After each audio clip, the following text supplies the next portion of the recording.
موسا کی گاڑی دھول اڑاتے ہوئے سنول کے محلے کے سامنے رکتی ہے۔ موسا سیٹھ گاڑی سے اترتا ہے۔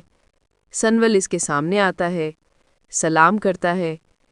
موسا کہتا ہے، ہم یہاں تمہارے محلے میں رشتہ بنانے آئے ہیں۔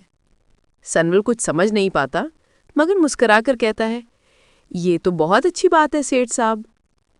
اسی وقت الیار اپنے ابو اور امی کے ساتھ پیا کے گھر جاتا ہے۔ دروازہ پیا کی امی کھولتی ہیں۔ تھوڑی جھجھک کے بعد مہمانوں کو اندر بٹھاتی ہیں، چائے پانی کے لیے جاتی ہیں اور اسلم صاحب کو بلاتی ہیں۔ سنیے، رشتے والے آئے ہیں، ذرا آئیے۔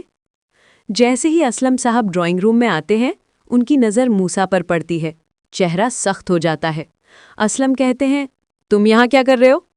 موسا آگے بڑھتا ہے، ہاتھ بڑھاتے ہوئے کہتا ہے، اسلم بھائی، دشمنی کو مٹا دو، ہم رشتہ جوڑنے آئے ہیں۔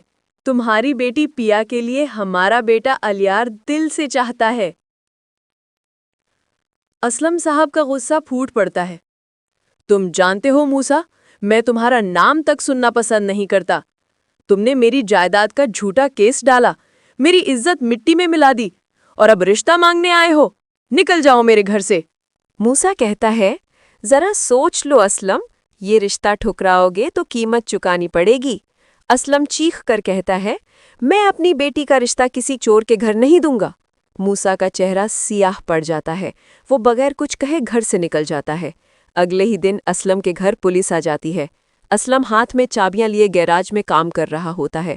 پولیس آفیسر کہتا ہے، اسلم صاحب، آپ کو گرفتار کیا جا رہا ہے فراڈ کے الزام میں۔ اسلم حیران رہ جاتا ہے، میں نے کچھ نہیں کیا، مگر پولیس بغیر کچھ سنے اسے لے جاتی ہے۔ یہ خبر سنتے ہی پیا کا دل دہل اٹھتا ہے۔ وہ دوڑ کر سنول کے پاس جاتی ہے، آنکھوں سے آنسو بہہ رہے ہیں۔ سنول، میرے ابو کو پولیس لے گئی ہے، انہوں نے کچھ بھی غلط نہیں کیا۔ سنول اس کے کندھے پر ہاتھ رکھتا ہے۔ پیا، تم فکر مت کرو، مجھے پتا ہے اس سب کے پیچھے کس کا ہاتھ ہے۔ یہ سب الیار کے ابو موسا نے کروایا ہے، وہ چاہتا ہے تمہارا گھر برباد ہو جائے۔ پیا طوفان کی طرح اٹھتی ہے، میں چھوڑوں گی نہیں انہیں۔ وہ سیدھی الیار کے گھر پہنچتی ہے۔ الیار دروازہ کھولتا ہے، چہرے پر حیرانی۔ پیا چیخ کر کہتی ہے، تمہارے ابو نے میرے ابو کو جیل بھیج دیا، کیا یہی محبت تھی تمہاری؟ الیار کہتا ہے، پیا میری بات سنو، میں خود اس سب سے بے خبر تھا۔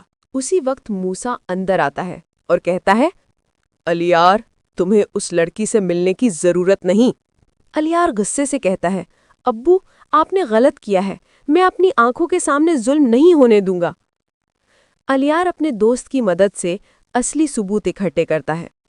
سنول بھی اس کا ساتھ دیتا ہے۔ دونوں پولیس اسٹیشن جا کر اصل دستاویزات جمع کرتے ہیں، جس سے ثابت ہو جاتا ہے کہ موسا نے جھوٹے کاغذات کے ذریعے اسلم پر کیس ڈالا تھا۔ اگلے دن عدالت میں ثبوت پیش ہوتے ہیں۔ موسا کے ماتھے پر پسینہ چھلکنے لگتا ہے۔ جج فیصلہ سناتے ہیں، موسا احمد، آپ کو 10 سال قید کی سزا دی جاتی ہے۔ عدالت میں پیا اور سنول کے چہروں پر سکون ہوتا ہے۔ اسلم صاحب کو رہا کر دیا جاتا ہے۔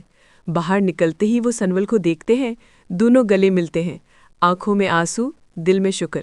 اسلم کہتے ہیں، بیٹا، اگر تو نہ ہوتا تو میری زندگی برباد ہو جاتی۔ گھر واپسی پر سب کے چہروں پر خوشی ہوتی ہے۔ الیار بھی اپنے ابو کے گناہ پر شرمندہ ہو کر معافی مانگنے آتا ہے، کہتا ہے، پیا، مجھے معاف کر دو، میں اپنے ابو کے گناہ کا بوجھ نہیں اٹھا سکتا۔ پیا کہتی ہے، الیار، ہوں۔ تھوڑی دیر بعد سب لوگ مل کر کھانا کھا رہے ہوتے ہیں۔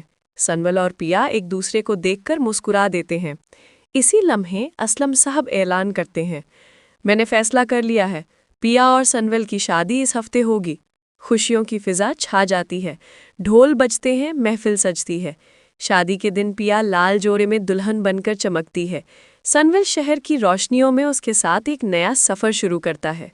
الیار شادی میں آ کر دونوں کو دعا دیتا ہے، اللہ کرے تمہاری زندگی ہمیشہ خوشیوں سے بھری رہے۔ سنول اور پیا کے چہروں پر ایک نئی روشنی، ایک نیا آغاز، ایک کہانی جو انصاف اور سچائی سے لکھی گئی تھی۔ اگر آپ کو سنول، پیا اور موسا کی یہ کہانی پسند آئی ہو تو ویڈیو کو لائک کریں اور ہمارے چینل پاک ڈرامہ ریویو کو سبسکرائب کرنا مت بھولیں۔